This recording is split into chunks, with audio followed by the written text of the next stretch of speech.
Santapan Harian Sabtu 30 September 2023.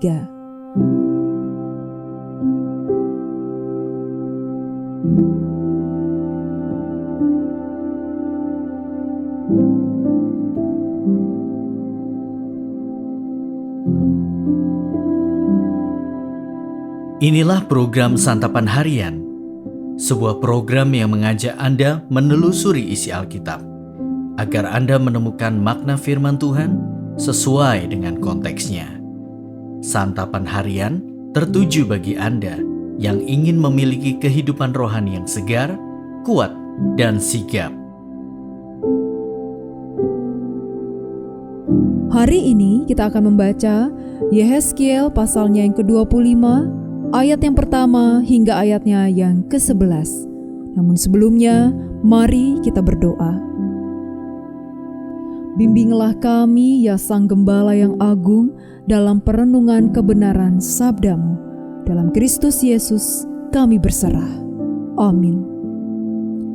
Yehezkiel 25 ayat 1-11. Datanglah firman Tuhan kepadaku, hai anak manusia, tujukanlah mukamu kepada Bani Amon dan bernubuatlah melawan mereka.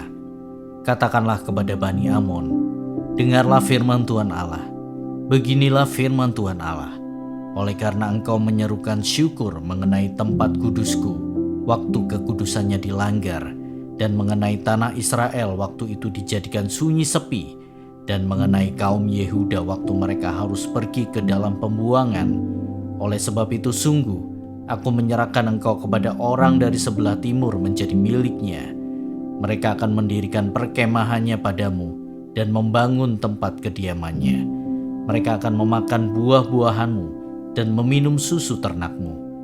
Aku akan membuat Raba menjadi padang rumput untuk unta, dan kota-kota Bani Amon menjadi tempat kambing domba. Dan kamu akan mengetahui bahwa akulah Tuhan. Sebab beginilah firman Tuhan Allah. Oleh karena engkau bertepuk tangan dan mengentakkan kakimu ke tanah, dan bergembira dalam hatimu atas kecelakaan tanah Israel.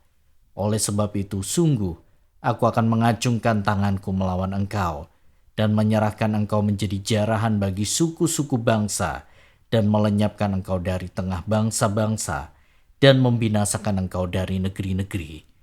Aku akan memusnahkan engkau. Dengan demikian engkau akan mengetahui bahwa akulah Tuhan.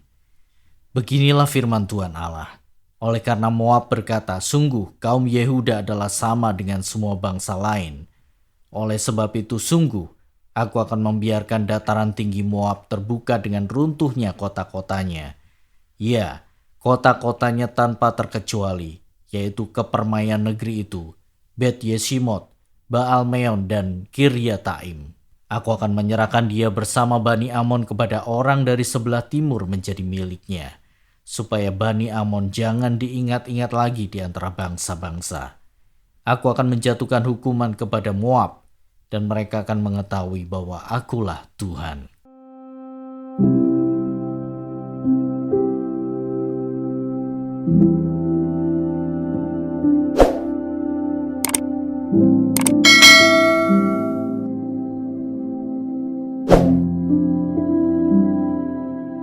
Sahabat Santapan Harian, Bani Amon dan Moab merupakan keturunan Lot.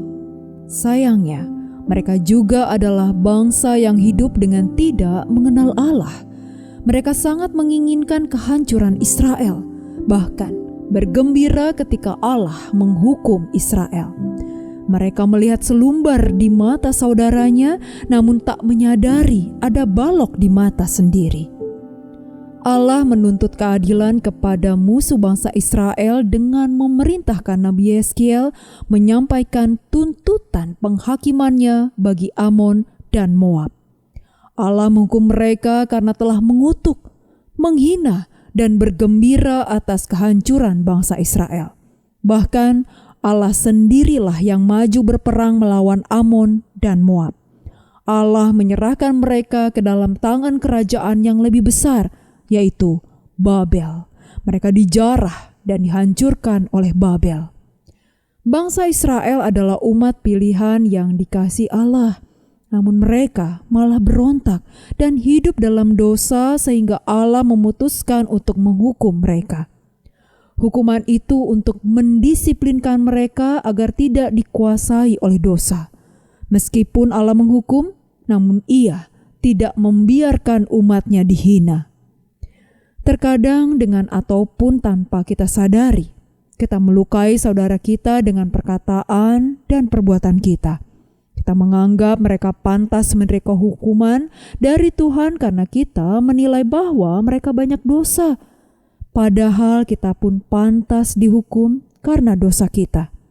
Namun, semua itu hanya pandangan kita. Sekalipun itu benar, kita tidak berhak menghakimi. Tahukah kita filosofi 5 jari? Coba, tunjuklah orang lain. Saat satu jari telunjuk menunjuk, maka ada 3 jari lainnya yang mengarah pada kita. Umumnya kita mudah menunjuk atau menyalahkan orang lain, tetapi tidak mau mengakui kesalahan diri sendiri. Marilah introspeksi diri. Mungkin kita belum hidup benar di hadapan Tuhan. Janganlah bersuka karena duka atau hukuman yang dialami orang lain. Jangan buru-buru menunjuk orang lain dengan jari telunjuk. Akan tetapi, berlakulah bijaksana pada saat menyelami pergumulan yang dialami orang lain. Mari kita berdoa. Bapa Surgawi, tolonglah kami agar lebih cepat menghibur atau menguatkan sesama kami daripada menghakimi mereka. Dalam Kristus, Putramu yang kudus, kami berdoa. Amin.